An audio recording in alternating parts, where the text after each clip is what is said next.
Hey everybody, Cappy Cap here. Now this was for the Christians, okay? And there are good Christians and there are bad Christians. And this one's going to be for the good Christians because frankly, I don't care how to help out any bad people no matter what. And I don't care if you're Christian or Muslim or agnostic or whatever. I just don't like bad people. Right? However, there's a problem. This gets to the nub of why I put this video together. The bad Christians give good Christians a bad name. Right? And there are good Christians, and they kind of inspired me to do this post, because when I write a post against Christianity or religion in general, which is usually what it is, you cannot parse out or provide a caveat for the good Christians. People like Wintery Knight, Free Northerner, Dalrock, Mr. Fuller, and other people who are Christians, who are friends, and I do like and enjoy, some of my best friends in my personal life. But if I slam on Christianity, I got to slam on them. And then it dawned on me that there really are two camps. There's good and bad. So let me explain. Okay, the good Christians are the ones, when I do a tirade against Christianity or religion in general, that are the first to admit that it's a belief. And this differentiates them from all the other Christians, which I'd say bad, because they're the first ones to admit they got no proof. Okay? And if for those of you who are good Christians to say, well, you know, we went to church and we enjoyed it, and there was no hate, and there was no, you're going to burn in hell if you don't, it was, but they also taught faith and belief, and well, we got this book, it's called the Bible, and it, you know, here's what we believe, here's the Nicene Creed, this is our testament to what we believe, but they never, ever, ever had the audacity and the bravado to lie straight to your face and say, we're right, it's proof, it's in the Bible. Okay? That's where the evil Christians come in. And that's the Christian family and environment I was brought up in. My dad was a pastor. We went to St. John's Lutheran over in Wisconsin, Landon, Wisconsin. Biggest mistake if you want to send your kids there. You want your kids to grow up good Christians? Don't send them there, because they will go running, screaming for the other fucking door. Right? And don't worry, my teachers, I still remember your names, and I might just pay you a visit sometime in the future. So, when you lie and you say, if you don't believe this, I was 5 years old. My dad's like, hey, you gotta believe in Jesus. I'm like, I never met the fucking guy. I didn't say it like that, but that was my line. Well, I don't know. How do I know this guy? You're telling me to like this person I don't know him, and I said, well, I don't like Jesus. Because I didn't. No, I don't know this dude. Who's this fucking weird hippie guy with a beard? Looks like a child molester, frankly. My natural instincts would tell me, if you see Jesus, seriously, think about it. If you saw Jesus on the street, would you send your kid to him? Huh? Of course not. Natural survivalist instincts kicking in. My dad tells me right to, well, then you're going to burn in hell.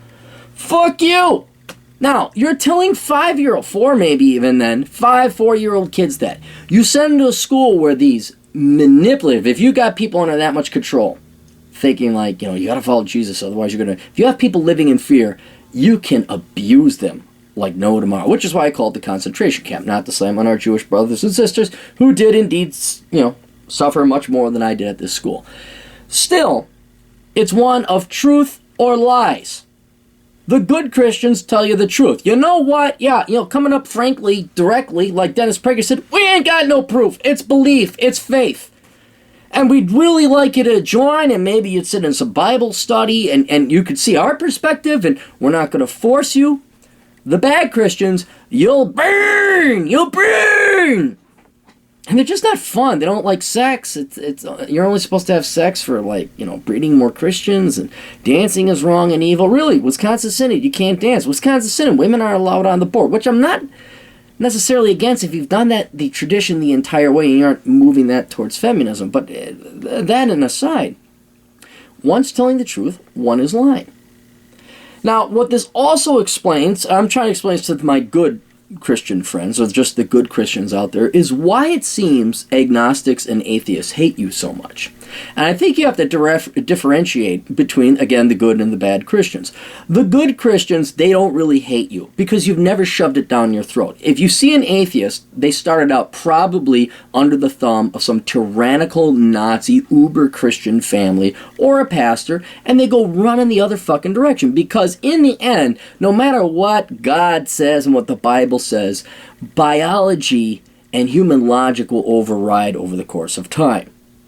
And what you end up happening is, or what ends up happening is you have these kids brought under what is nothing more than an oppressive regime. You have people that don't really care about the kid. They don't care about the child, the well-bringing, the upbringing. They don't have the maturity and the love to tell the kid, okay, look, here's the deal. We have no proof. This is just what we believe. And give them the right or the option to say, you know what, you could believe whatever you want. We want to make a very strong case for this particular religion. We hope you join it.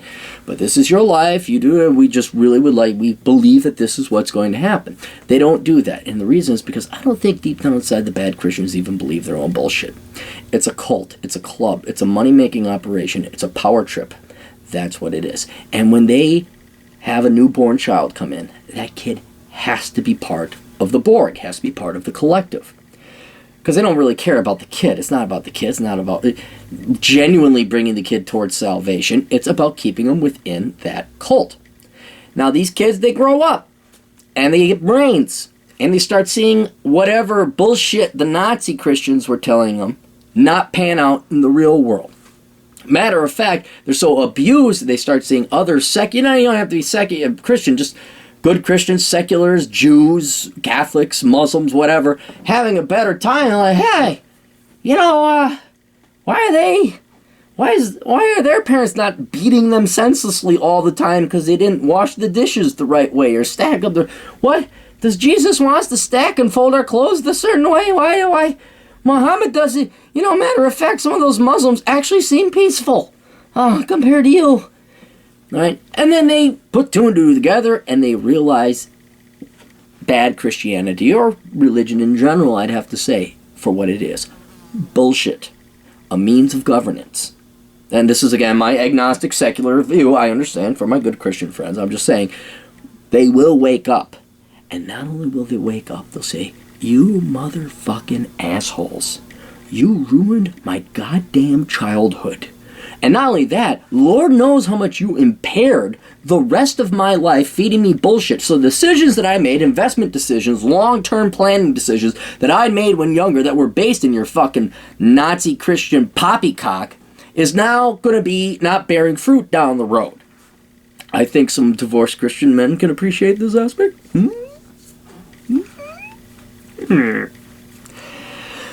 And that's why you have this hatred and vitriol. It's vengeance. It's revenge. It's striking back.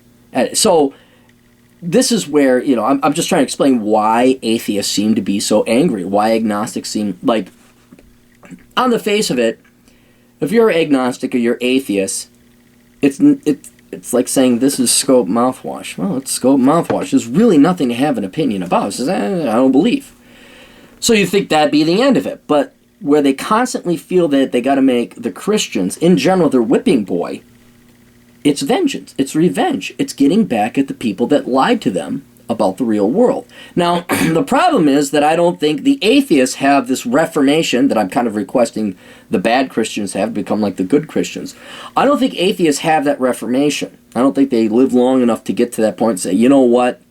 There are good Christians, or what's really said, they never meant good Christians. They never meant like, hey, we're going to go to church and we got some, like another perfect place. Down south and west of me is a place called the EP, Eden Prairie. It's like the OC, but we call it the EP.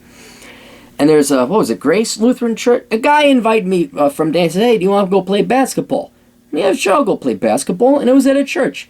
And, they had the prayer. I wasn't going to interrupt. I just held it. We do the communal thing. Felt a little gay holding guys' hands. And, okay, dear Lord, let us come through brothership and fellowship, play the basketball game, blah, blah. And may no eyes get gouged out and blah, blah. Okay, yeah.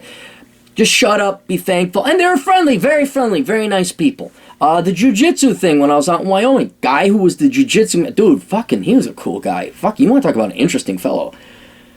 Jiu-jitsu master. Fucking my size could take out anybody. But also pastor. Okay, and you know what? There was praying and just shut up and you know what? Hey, that's great. That's what you'd like to see. And they invited me up. Very nice, very friendly. Just don't happen to believe what you believe. But you're going to win more people, more converts. Not that it should necessarily be your goal, because at least you're being honest with yourself and being honest with others. The cults, that's where the problem, and that's where the atheists get pet. So the atheists need to realize there are good Christians. They're not proselytizing. They're not beating you over the head. They're not saying, you'll burn! Okay? Even though that's what you experience. So just because you had a bad experience with Christianity, or any religion, frankly, I know a lot of, I'm sure there's recovering Catholics, I'm sure there's born again, or not born again Muslims, but people who've left them. Whatever the religion is, you got to realize, pretty much all religions, there's good people and bad people. I mean, I got Muslim friends. This is a really great Muhammad. He's a nice guy. He's not flying planes into buildings. So the evil Christians have got to realize Christianity, Catholicism, doesn't matter. Just like Muslims. There's good Muslims and bad Muslims. And you yelling at kids, telling them at 4 years old that they're going to burn in hell if they don't believe in some fucking pedophiliac, child molesting looking douche with long hair and a beard. If they don't believe he's going to burn in hell. I wouldn't say it's akin to flying planes into building, but you are ruining lives. So, anyway, hopefully learned something. Just my perspective as a preacher's kid, gone agnostic, fuck the bad Christians, hail the good Christians, and maybe the atheists and agnostics could at least provide a caveat, I think, before you slam on Christians and, and other people of different religions, realizing there's good people that you probably would like hanging out with and they wouldn't force it down your throat. But yeah, motherfucking ass rape those bad Christians, dude. Fucking take it to them. Toodles.